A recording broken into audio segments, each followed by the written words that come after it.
Okay, so now I'm going to go over this train wreck of a budget for April. This was my first time writing down my expenses, and wow, I need to do better. But like whatever that trend was on TikTok, we listen and we do not judge. So I'm here so that I can do better in the future. So this month I wrote down every single penny that I spent in April. And it was actually very shocking. And I think it's going to be useful for my cash envelopes and just for my responsibility in general, because I don't want to live like this. So let's go through it. So at the beginning of April, I gave someone a birthday gift, and I want to go through here and kind of, I don't know, I only have three colors. I have an orange highlighter, a gold pen, and a silver pen. So I think I'm gonna make a orange highlight for the things that shouldn't happen that often. Maybe I'll use gold for things that shouldn't happen that often, orange for my needs, and yellow for like, girl, what were you doing, right? So let's start with my needs. So my rent is a need that has to be paid. That's $13.40. My car is also a need, so that's $296 a month. So the must do's, and then this I believe is my Wi-Fi and electricity bill, so that's required, and I have to pay money to the church as my offering. It's an ambitious offering, but okay. And the car insurance is a need, but I don't think I'm gonna put that one like that. So the things that kind of happened to me this month, which are in gold, I'm guessing, are I had to pay my car insurance all at once. So it was a $600 bill. It just hit me. That's why in my cash envelope stuffing, I am starting to prepare for the next time, because I was so caught off guard. Like, it's embarrassing.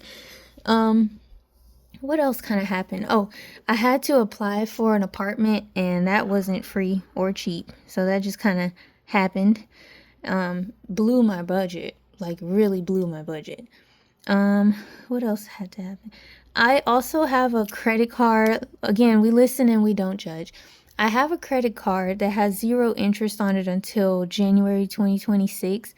And I've been using it, but I want to stop using it and start, like, get ready to start paying it down so that I can have it fully paid off by the time I get to when it starts having interest on it. So in April, I made a couple of bigger payments onto it. So I paid $125 here, and I also paid another 50 and another 200, and then I made a 500 on that. So in total I spent, yikes. Let me get the calculator so I don't embarrass myself. So I did 500, and I did 125, I did a 250. Looks like I paid about $875 on that card. So please forgive me if my math is incorrect. So I did $875 payment on a credit card. I had to pay for moving into my applying for my apartment. I got hit with that car insurance bill. Let's just say 600. What else happened to this month? Oh yeah, I opened a high yield savings account. That was kind of random, but it was just an attempt at trying to do better. So that was another $500 bomb that hit my budget this month. And so with all of those things combined, how much did I go? 600, 875, 525, 500. That's $2,500 that I went just unplanned. Thank God for my my money that I have in my account. Otherwise this would have been tragic. But anyway, so I went $2,500 just from surprise expenses. I don't want that to happen to me again. I need to do a better job of stewarding where my money goes. Now let's look at some things that just should not have happened. So these were things I was not prepared for. And that's why I made that future large purchases Ziploc in my cash stuffing. So I don't want this to happen to me again. This will be covered. Now, things that shouldn't have happened in the first place are, let's see here. It looks like I spent $95 on clothes.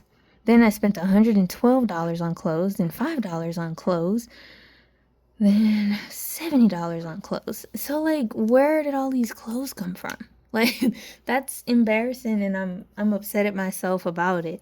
So let's say I spent $95 plus $112 plus $5 plus $70 on clothes. I spent $282 on clothes in April. And I mean, based on my Ziploc budgeting video that I just posted, I put more of my money into beauty.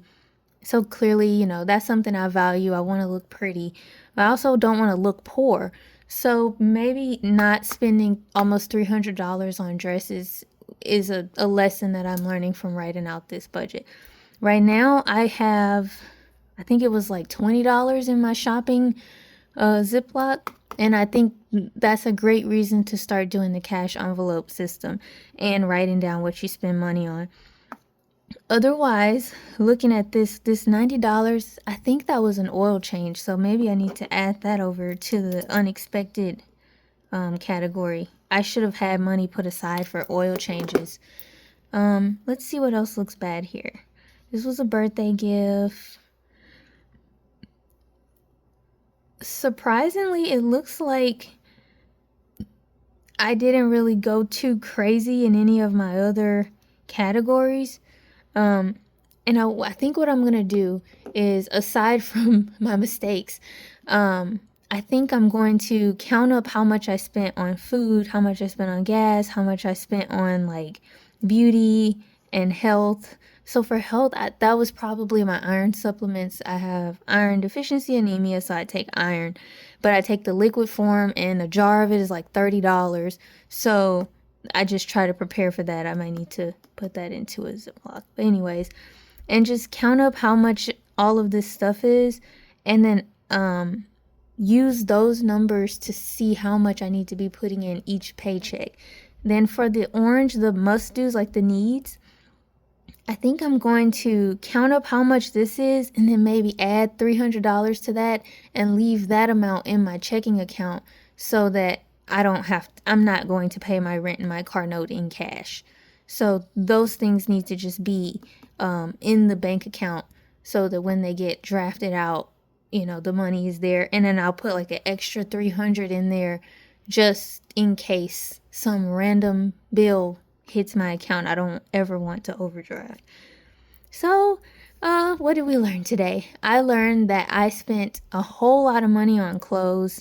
I learned that I was unprepared for big purchases that hit me.